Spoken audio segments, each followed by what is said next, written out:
안녕하세요. 하루 10분 여러분의 수학을 책임지는 이규영입니다. 오늘은 두 원이 서로 다른 두 점에서 만날 때 어떤 부분들을 주의 깊게 봐야 할지 살펴보겠습니다. 자, 원 두 개가 서로 다른 두 점에서 만나고 있습니다. 각각의 원의 방정식은 써 있고요. 이 문제에서 가장 중요한 포인트는 두 원이 만나는 점의 좌표를 구할 수 있는가 하는 겁니다. 물론 구할 수 있습니다.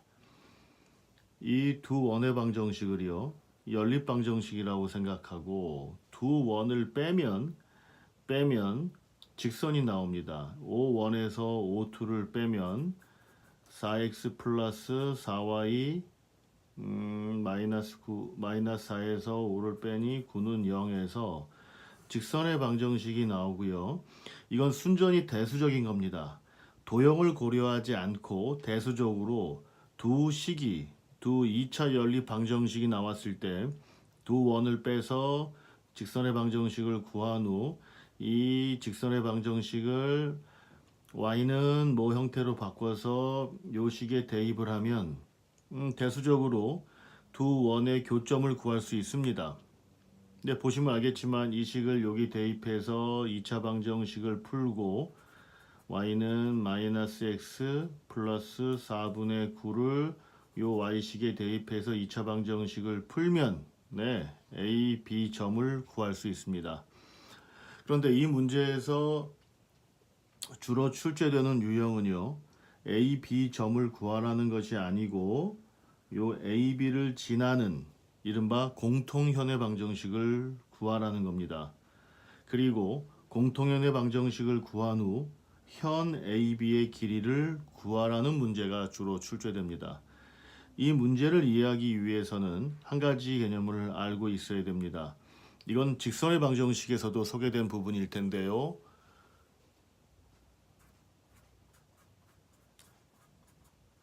수식을 이렇게 쓰면요. 수식을 이렇게 쓰면 이 자리에 직선과 직선이 들어가면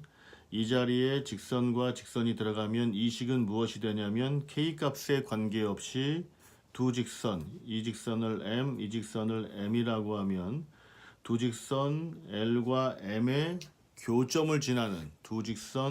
L과 M의 교점을 지나는 의미의 직선이 됩니다. 이 자리에 원과 원을 넣으면요. 요 원을 O1, 이 원을 O2라고 하면 요렇게 생긴 이 항등식은 K 값에 관계없이 두 원의 교점을 지납니다. 왠지는 쉽게 알 수 있어요. 요 A점을 예를 들어서 알파, 베타라고 하고요. 요 B점을 예를 들어 PQ라고 합시다. 요 식에 알파, 베타를 대입하면 원의 방정식 O1 알파 베타는 O1 위에 있는 점이니 이 값이 0이 될 겁니다. 마찬가지로 요 알파 베타를 O2식에 대입하면 이 알파 베타 역시 O2 위에 있는 점이니 이 값이 0이 될 겁니다. 따라서 K 값에 이 식은 K에다가 어떤 값을 넣어도 성립하는 등식임을 알 수 있죠. 다시요. 그 말은 무엇이냐면 이 식 자체가 K 값에 관계없이 반드시 A점, 알파, 베타라는 점을 지난다는 것이죠. 마찬가지 이유로 B점을 P, Q를 O1에 대입해도 0이 되고요.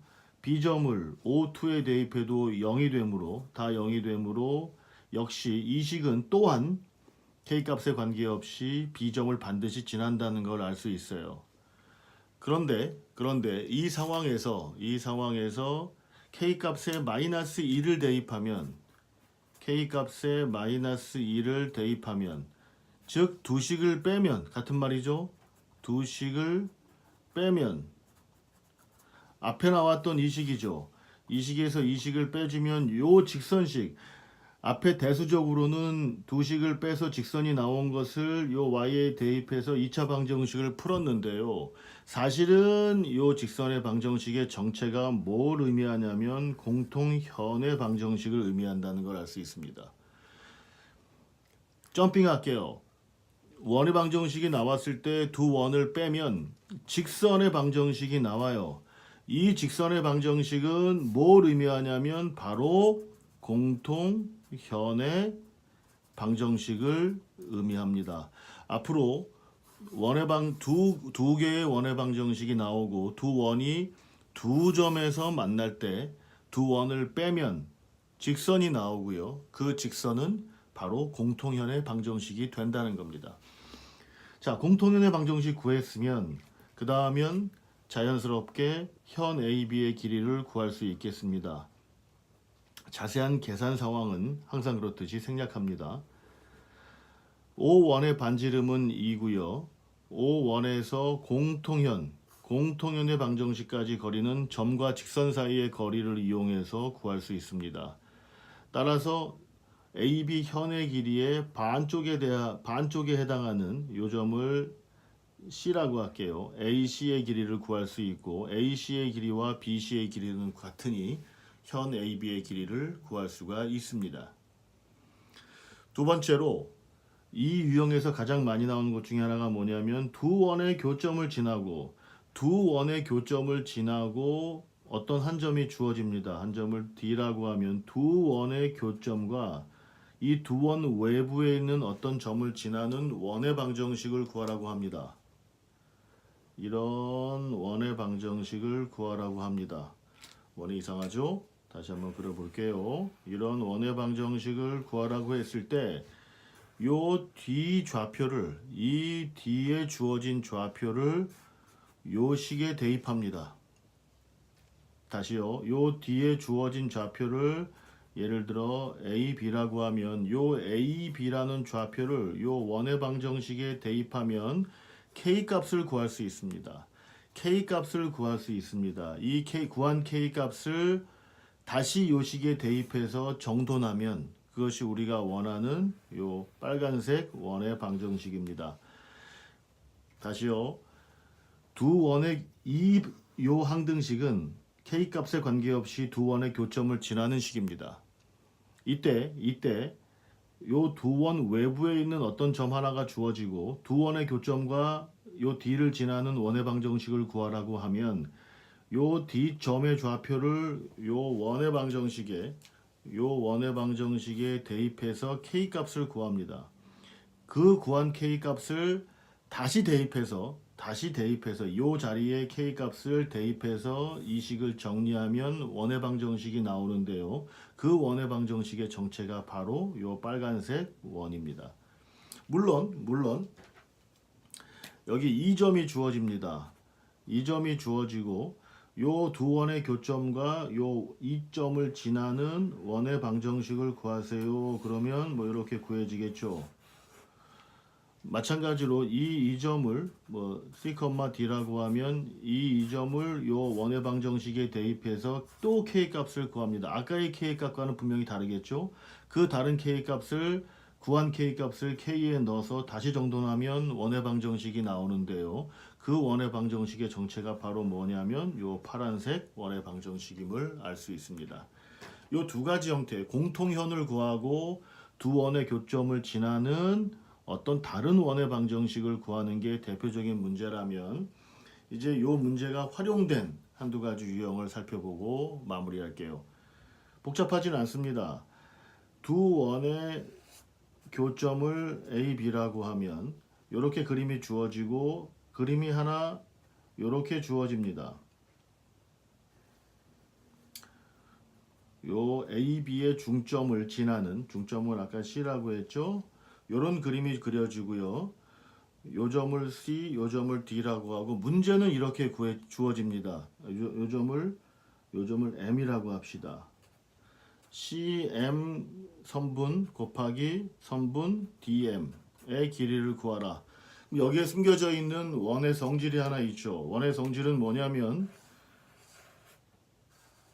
앞에서도 얘기했지만 원과 비례해서 A, B, C, D가 있고 P라고 하면 AP 곱하기 BP의 길이는 CP 곱하기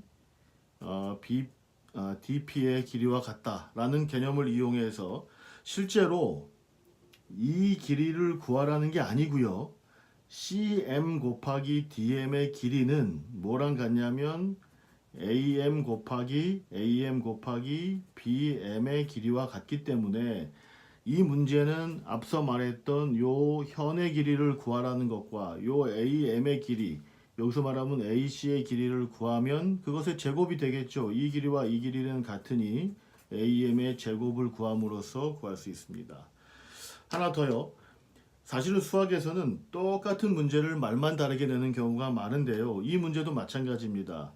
두 원의 교점을 두 원의 공통현이 있다고 했을 때 그 공통현을 지나는 가장 작은 원의 방정식의 가장 작은 원의 반지름을 구하라, 또는 가장 작은 원의 면적을 구하라, 이런 말이 나오면 이 두 A, B를 지나는 두 점을 지나는 원 중에서 가장 작은 원은 두 원을 지름으로 하는 원입니다. 생각해 보세요.